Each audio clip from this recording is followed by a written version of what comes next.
Habari mpenzi msikilizaji wangu, karibu katika Sauti ya Hadithi, Kiswahili cha Simbia. Ni mimi msimbiaji wako David Michael Windi. Leo ninakusimbia hadithi inayokwenda kwa jina Majaribu ya Brother Jero. Kwa Kiingereza inajulikana kwa jina la The Trials of Brother Jero.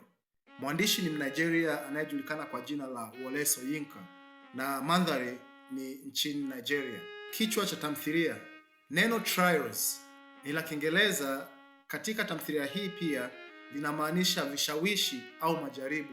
Kwa maneno mengine, linazungumzia vishawishi vya aina mbalimbali anavyokumbana navyo Brother Jero kama mhusika mkuu na anakabiliana navyo katika huduma yake kama nabii.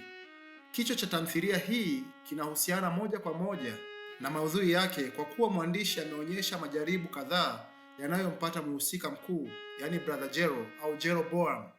Neno Jeroboam linamaanisha chupa kubwa ya mvinyo. Vishawishi hivi vinatokana na wanawake pamoja na huduma yake ya unabii. Brother Jero anapenda sana wanawake, na huu umekuwa ni udhaifu wake mkubwa, kama anavyokiri mwenyewe katika sehemu ya kwanza kuwa nina udhaifu mmoja, yaani wanawake. Mandhari ya tamthilia hii. Tamthilia ya Majaribu ya Brother Jero au The Trials of Brother Jero ya Wole Soyinka iliigizwa kwa mara ya kwanza nchini Nigeria mwezi wa 4 mwaka 1960, kisha ikachapishwa nchini Nigeria mwaka 1963 na baadaye ikachapishwa tena na Oxford University Press mwaka 1964. Pamoja na kwamba tamthilia hii iliandikwa miaka hiyo ya 1960, bado mambo yaliyoandikwa yanafanana kwa kiasi kikubwa na hali ya leo ya jamii nyingi za Kiafrika. Mandhari ya tamthilia yanaonyesha jamii inavyokumbwa na unafiki wa kidini, tamaa za madaraka na matumizi mabaya ya imani ya watu kwa faida binafsi. Kupitia mazingira haya, mtunzi anaonyesha jinsi baadhi ya viongozi wa kidini wanavyoweza kutumia imani ya waumini kuwatawala na kujinufaisha wao wenyewe. Hali hii inafanya tamthilia ibaki kuwa na umuhimu mkubwa katika nyakati za sasa. Kwa upande wa mazingira ya matukio, tamthilia ina mandhari ndogo ndogo zinazobadilika kulingana na sehemu ambapo matendo yanafanyika.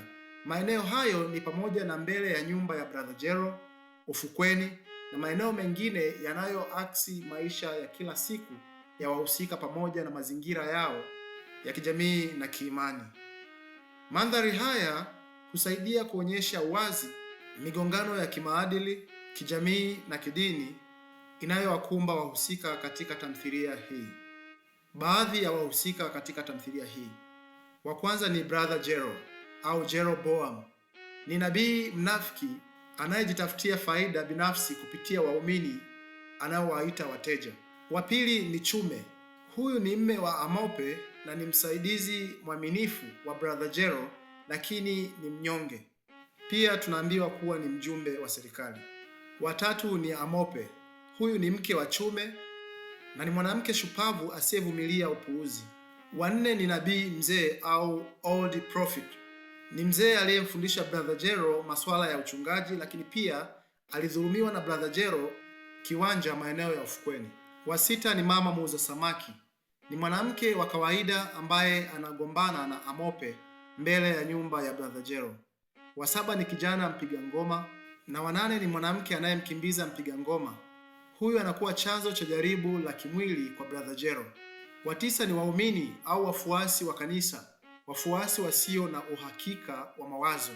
Na wa kumi ni watu wa pembeni au majirani wapita njia.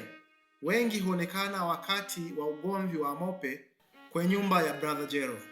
Samahani, kabla hatujaendelea, naomba unisaidie kusubscribe, kucomment, kulike na kushare kwenye channel yangu, kwani ni bure lakini inaniongezea nguvu ya kuendelea kusimulia vitabu vingine. Asante.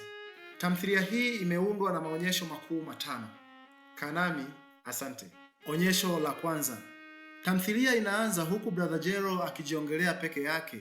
Anajitambulisha kama nabii wa kuzaliwa na wa tabia. Anaeleza kuwa mitaani kuna manabii wengi, kila mmoja na kanisa lake, wengine bara na wengine ufukweni.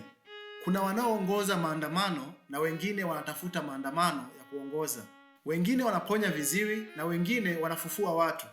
Brother Jero anasema alizaliwa akiwa nabii na anapenda hiyo biashara kwa sababu inamfanya ale kabla ya wateja wake, yaani waumini.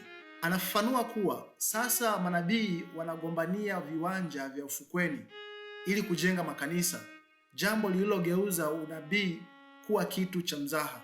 Wengine walipata viwanja kwa kudanganya wanawake wa toba hadi kugombana kwa hisia, jambo lililolazimisha halmashauri ya jiji kuingilia kati na kuigawanya ardhi kuondoa vita vya mipaka. Brother Jero anakiri kuwa alimlaghai nabii wa zamani, the old prophet, ambaye alikuwa ni mwalimu wake kwa kujifanya kumsaidia kupata kiwanja kisha akajimilikisha mwenyewe. Brother Jero analaumu television kwa kuwazuia waumini ambao ni matajiri kwenda kanisani, kwani wanakaa tu nyumbani na kutazama vipindi.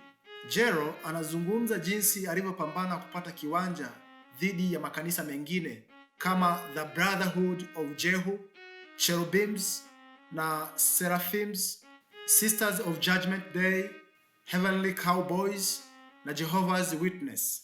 Nabii mzee, yani the old prophet, anatokea na kumlaani Brother Jero kwa kumfukuza katika kiwanja chake, akisema, mshenzi, jitu la kutisha, na kulaani kwa laana ya mabinti wa migogoro.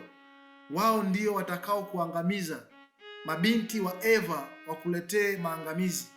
Brother Jero anapuuza laana hiyo na kuiita kuwa ni laana ya bei rahisi sana. Brother Jero anakiri kuwa ana udhaifu mmoja tu, yaani wanawake. Hata hivyo, anasema kuwa wanawake wanampenda kwa sababu yeye ni mzuri sana kisura. Onyesho la pili. Ni asubuhi na mapema mbele ya nyumba ya Brother Jero. Onyesho linaanza na Amope na mmewe Chume wakiwa juu ya baiskeli wakitaka kusimama mbele ya nyumba ya Brother Jero.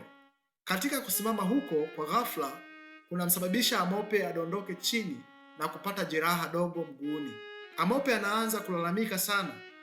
Chume anafungua mizigo aliyokuwa ameifunga kwenye baiskeli na kuiweka chini. Amope ameleta vyombo vyote vya jikoni vinavyohitajika kwa ajili ya kupikia pamoja na mkeka, na anajipanga kukaa mbele ya nyumba ya Brother Jero. Pamoja na Chume kumleta mke wake katika sehemu hii, Chume hafahamu kabisa kuwa hiyo ndiyo nyumba ya Brother Jero.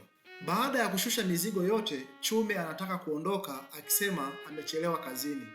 Amope anamshangaa Chume akisema kuwa yeye ni mjumbe tu, yaani mfanyakazi mdogo sana, chief messenger katika ofisi ya serikali ya mtaa, lakini bado anaita hiyo kuwa ni kazi, kana kwamba ni kazi ya maana sana, ili hali watu waliosoma darasa moja na Chume kwa sasa ni mawaziri wanaopanda magari marefu ya kifahari.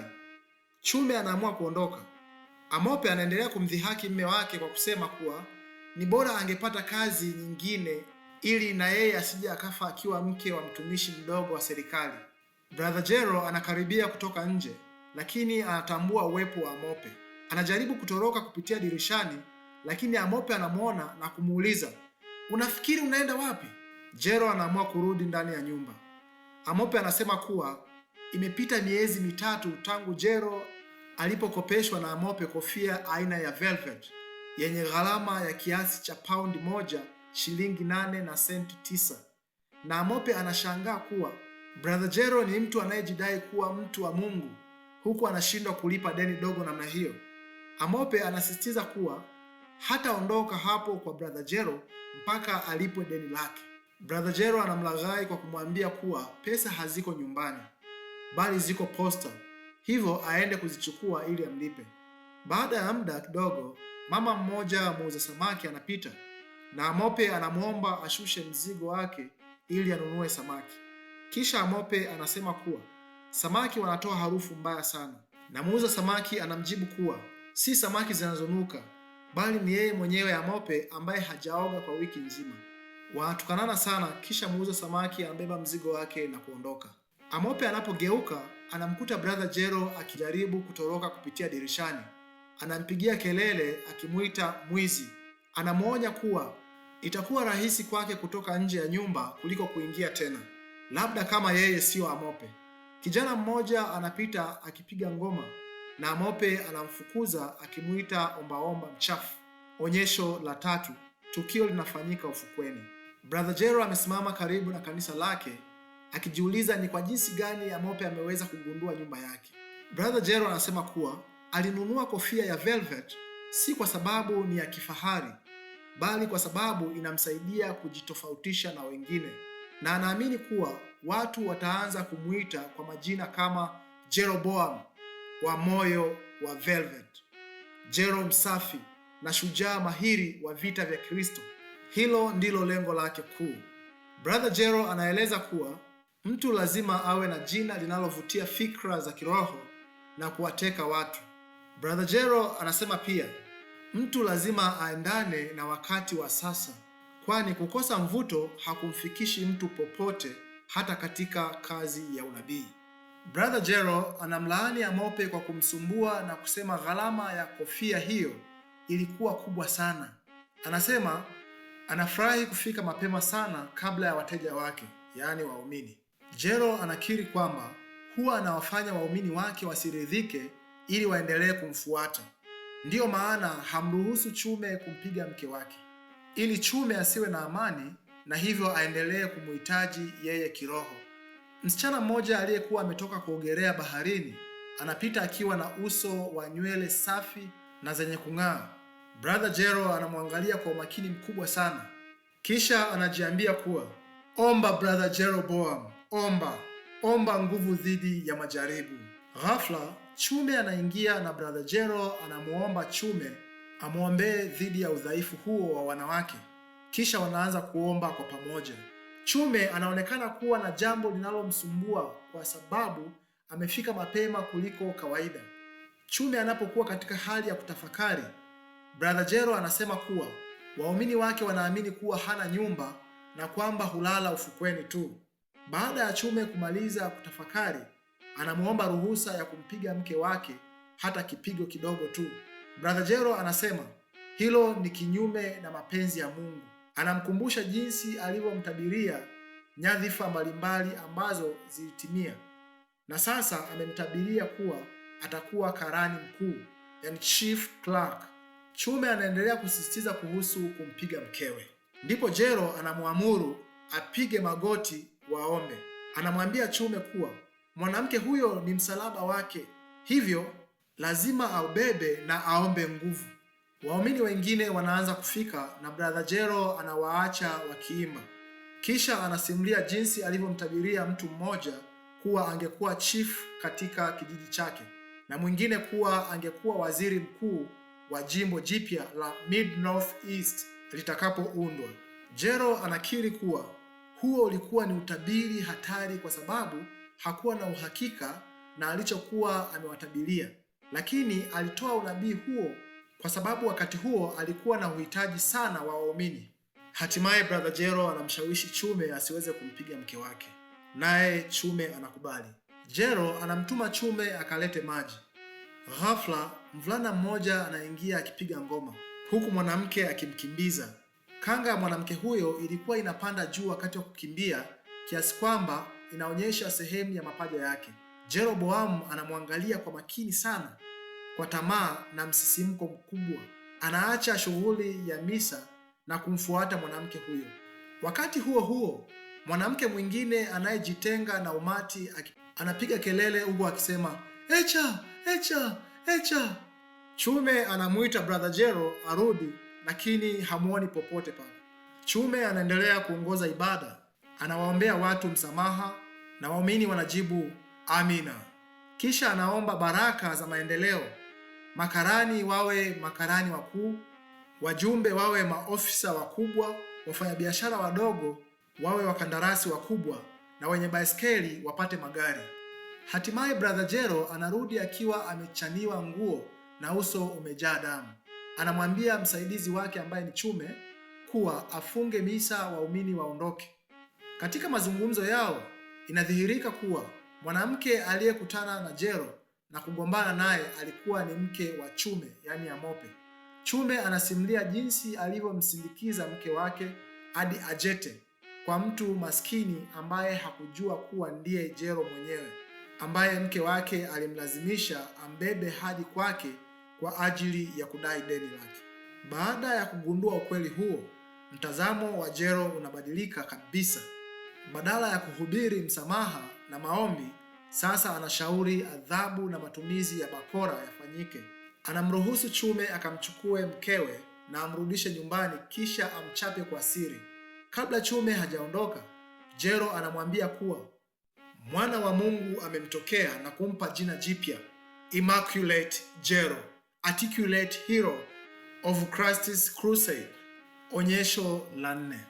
Siku hiyo hiyo, mbele ya nyumba ya brother Jero, Chume anamkuta mkewe na Amope. Baada ya kumwona Chume, anampatia chakula. Chume anamwamuru mkewe aanze kufunga mizigo yake ili waondoke kwenda nyumbani. Kutokana na kitendo hicho, Amope anadhani mume wake amelewa kwa sababu amerudi nyumbani mapema kuliko kawaida akiwa amejawa hasira. Chume anasisitiza kuwa lazima waondoke, lakini Amope anakataa akisema hataondoka mpaka alipwe pesa yake. Brother Jero anaingia kimya kimya na kujificha ili awaangalie. Amope anasema kuwa kiasi cha pesa anachomdai ni kikubwa kuliko mshahara wa wajumbe, kazi anayoifanya mume wake. Amope anamwambia Chume afadhali awe mkaguzi wa usafi kuliko kuwa mjumbe, kwa maana kazi hiyo ina mshahara mzuri au angalau ina nafasi ya kupokea rushwa. Amope anamdhihaki Chume kwa kusema kuwa Chume hanywi pombe, havuti sigara, hapokei rushwa, lakini bado ni maskini. Chume anamkemea na kutishia kumpiga, akisema kipindi chake cha uvumilivu kujizuia kimeisha. Anamwamuru apande baiskeli, lakini Amope anakataa. Anakimbia kuelekea kibandani akiomba msaada, akisema mumewe anataka kumuua. Amope anapiga kelele akisema lazima amuue kwanza ndipo amfunge kwenye baiskeli. Anamwomba brother Jero amlaani mumewe ili amsamehe deni lake. Chume anasikia hayo na anamwambia anyamaze ili aweze kumweleza vizuri kuwa anayemdai pesa ni brother Jero au ni mtu mwingine, lakini Amope anaendelea kupiga kelele akisema niue, niue. Chume kwa haraka anamgeukia jirani wa karibu na kumuuliza kama ile nyumba ni ya brother Jero kweli, na jirani anamthibitishia kuwa hiyo ni nyumba ya brother Jero. Hapo ndipo Chume anagundua unafiki wa brother Jero na anatambua kuwa ndiyo maana alimruhusu kumpiga mkewe kwa faida yake binafsi. Sasa Chume anamwacha Amope pale pale na kuchukua baiskeli yake akimwamuru amsubiri mpaka atakaporudi. Amope anabaki akishangaa akijiuliza ni nini kimemfanya mume wake achanganyikiwe. Onyesho la mwisho, onyesho la 5. Usiku unaingia katika maeneo ya ufukweni. Onyesho linaonyesha mbunge mmoja wa bunge la shirikisho aliyekuja kufanya mazoezi ya hotuba yake maeneo ya ufukweni. Yeye ni mbunge anayependa kukaa viti vya nyuma na hawajibiki kuchangia mada kuhusu watu wake akiwa bungeni, lakini ana matumaini makubwa ya kuteuliwa kuwa waziri. Brother Jero anakumbuka kuhusu Chume na kusema kuwa huenda Chume ameondoka kwa sababu alimruhusu kumpiga mke wake. Chume sasa ameridhika na hatarudi tena kwake. Hata hivyo, anaona maamuzi hayo yatasaidia kumwondoa Amope nyumbani kwake.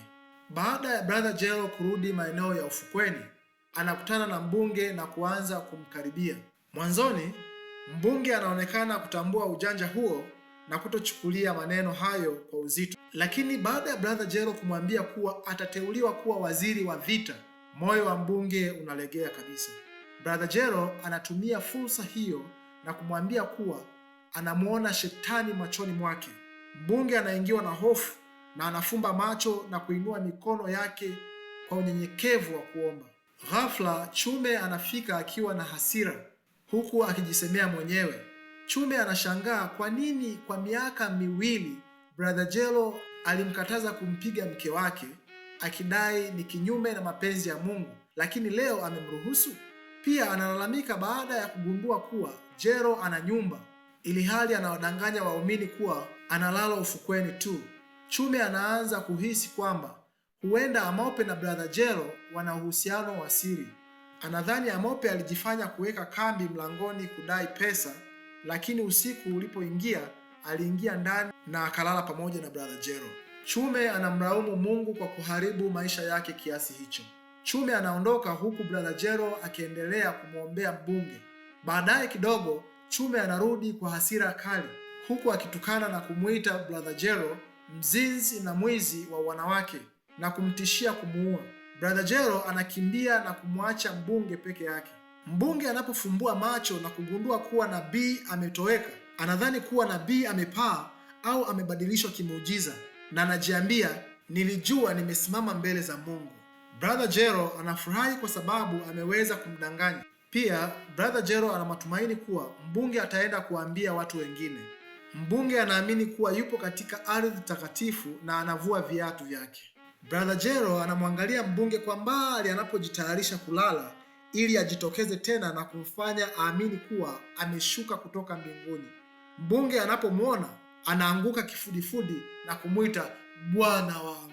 Huo ndio mwisho wa tamthilia. Sasa tuangalie majaribu au vishawishi katika tamthilia hii.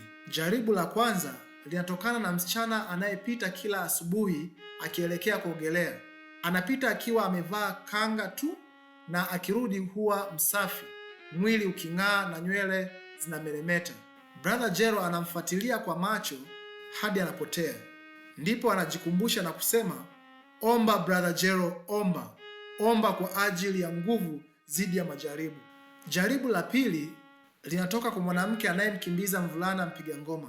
Kanga yake ilikuwa ikiruka juu kiasi cha kuonyesha nusu ya mapaja. Tena Brother Jero anashawishika kwa kuyatazama mapaja ya mwanamke yule kwa umakini, kisha ghafla anajitambua na kupiga magoti kwa haraka. Jaribu lingine linatoka kwa msaidizi wake ambaye ni Chume.